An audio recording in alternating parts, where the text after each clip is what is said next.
Good afternoon and welcome to NTV News. I'm Siksha Sharma. Let's take a look into the headlines first.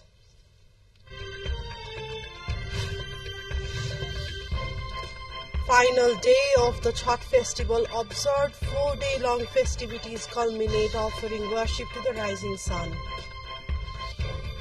One more quake survivor succumbed to extreme cold in Jajakot, displaced left to sleep under tents, daring plunge in mercury.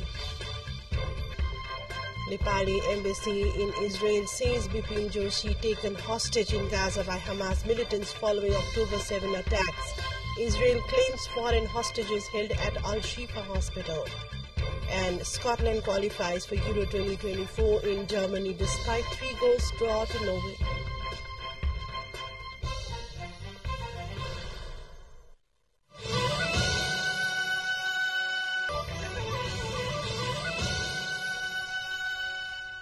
Welcome back to NTV News. We take a look into news in detail now. The final day of the 4-day-long Chhath festival was observed today, offering prayers to the rising sun.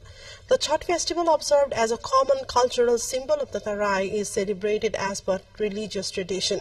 Devotees today offered to the rising sun this morning. The rituals of Chhath includes taking holy bath, fasting, standing and worshipping the sun, and offering prasad and arghya to the rising and setting sun. A holy dip into rivers, fasting, abstaining from even drinking water, and the maintenance of purity and cleanliness as part of the rigorous Chhath rituals. During the Chhath celebrations, devotees avoid non-vegetarian dishes and other certain kinds of grains and spices such as millet, lentil, buckwheat and garlic. Meanwhile, revelers have been enthusiastically celebrating the festival on the banks of the ponds and rivers such as Ganga Sagar, Dhanush Sagar, Ram Sagar, Bihar Kunda, among other shrines of Janakpur. And the festival is observed merrily in different places of the Tarai region with fanfare, including the mostly celebrated in the Tarai Madhya region and in the Mithila region. Various delicacies like thekwa and rice pudding are prepared and served during the festival. The festival is primarily celebrated by the people from the Mithila region. Towards more update, a 70-year-old quake survivor in Jajakot district succumbed to extreme cold on Sunday morning. The deceased has been identified as Vishnu Kumari Khatri of Nalgad 8 in the district. Injured in the November 3rd earthquake, Khatri was undergoing treatment at a local health facility, informed Tik Bahadur Singh, ward chairperson. Khatri had been living outdoor under the tarpaulin sheet sky since the quake. The elderly woman breathed her last while she was being taken to the nearest health facility for treatment. Among the quake survivors, extreme cold has claimed 8 people so far. It is said that more than 34,000 families of Jajakot district are living under the tent after their houses were completely damaged by the quake. And let's take a look into a short break here. More news follows up next. Do stay with us.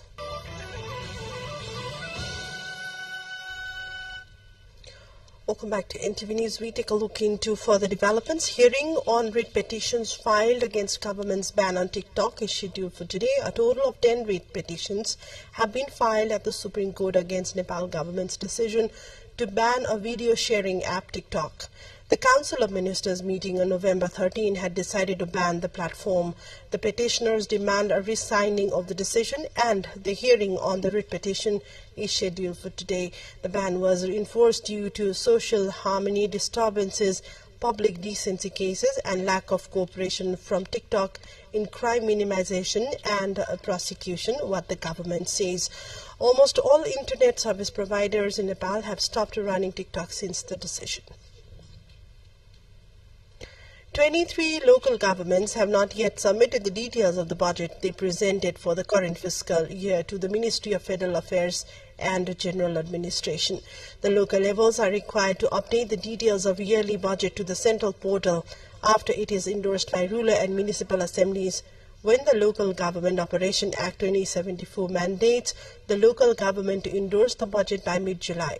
Though 4 months are already completed since the beginning of the fiscal year 2080-81, Local governments, including 21 in the Madhesh province, did not update the details in the system.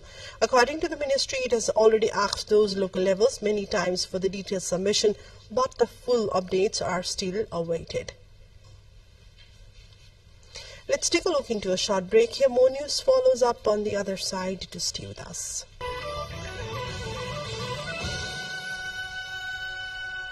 Welcome back. We continue with the rest of the developments. The Nepali embassy in Israel has stated that Bipin Joshi, who was thought to have been missing in the Hamas attack on Gaza on October 7th, is a hostage.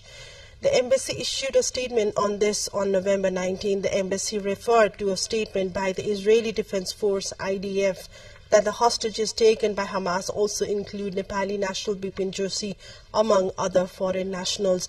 The embassy says whereabouts of Joshi is still not certain and is carrying out search efforts to locate him. Earlier on Sunday, the Israel Defense Forces released surveillance cameras footage. It said shows Palestinian 100 people, mostly civilians, and kidnapping some 240 others, according to the Israeli authorities. The IDF also said it has notified relevant authorities about the footage. And let's take a look into yet another break here. Stay with us for the international updates.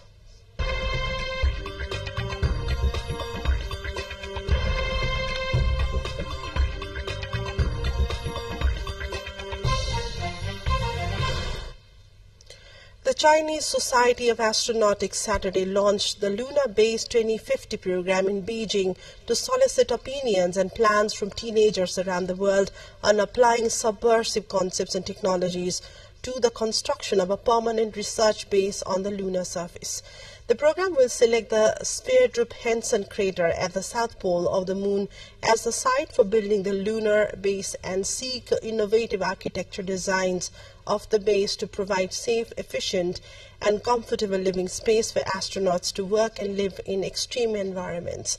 Besides the architectural design of the lunar base, the program will also solicit innovative concepts and technical solutions for the efficient acquisition and storage of lunar energy, the large-scale, highly efficient and safe transport of personnel and materials to the moon, the construction of a transportation system on the lunar surface, as well as lunar in-depth scientific research and resource development.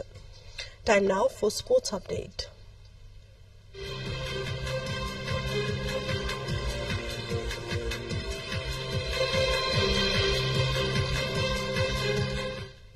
Scotland's successful Euro 2024 qualifying campaign ended with a thrilling draw as Mohammed late equaliser earned Norway a point at Hampden. Steve Clarke's side had already secured their place in Germany next summer but had to settle for second place in Group A, with Spain as expected overcoming Georgia to win the section. The Scots twice came from behind in the first half with sloppy conceded goals scored by Aaron Donham and Jørgen Larsen, cancelled out by John McGinn's penalty and Gio Ostiger's own goal. Stuart Armstrong's strike looked to have earned another win in front of a jubilant Tartan army before former Celtic winger Elyounoussi capitalised on a wonderful floated ball to level late on Scotland, now await the Euro 2024 draw next month, for which they will be among the third pot of seeds players. And this is a wrap-up of the news for the moment. We take a look into the headliners.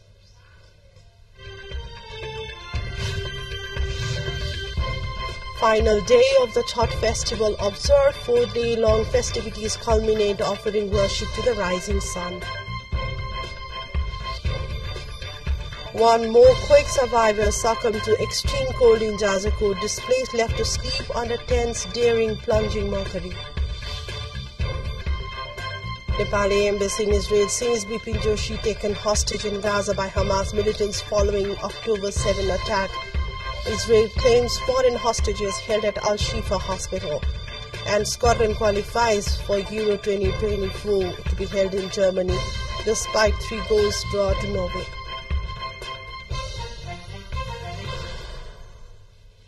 That's all for now. Thanks for watching. Have a great day ahead. Namaste.